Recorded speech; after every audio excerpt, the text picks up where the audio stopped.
乡亲啊，继续要来关心这只狒狒台语讲狼熊，经过18天的逃亡，第一昨下晡互抓到，但是煞互猎人开枪来拍死。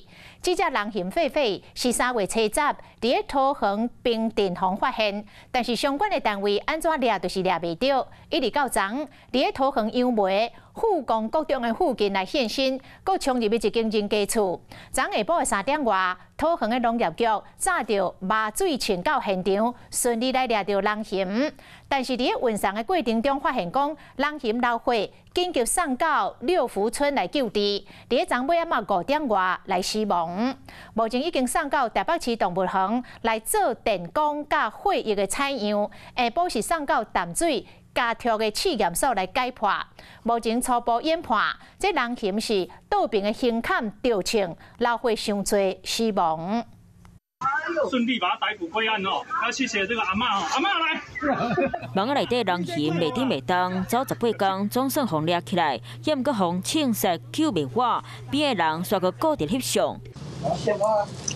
现桥社会局强质疑，一条性命就安尼无去，狼熊扣人断死，到底是谁叫安尼做？搁伫咧调查厘清，即马敢当先较真品种。主要是要厘清这只动物它的物种到底是哪一种物种。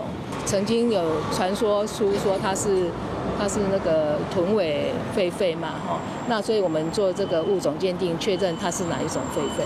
今仔日早11点外，先将狼熊送去台北市动园做电工含抽血检验，预计晡1点会阁送到淡水精神试验所解剖分析死因。后一步敢会交由林务局规划，也唔知影。主要是要进行 X 光跟断层扫描的一个拍摄，那还有我们也会采取一些检体来作为后续这个物种鉴定的一个检验。结果当时出来，交由倒一个单位火化，也袂当确认。狼熊翘起的消息，互各界拢伫注意。抓的过程敢有疏忽，扫落来会安怎反省检讨，才当避免无辜性命死去，嘛将这相关单位第先爱解决的问题。Hello， 大家好，我是乃瑜，要教给大家2个任务。第一个，华视新闻的脸书专页，你按赞了吗？还有华视新闻的 YouTube 频道，赶紧订阅起来，还要记得按赞，开启小铃铛哦。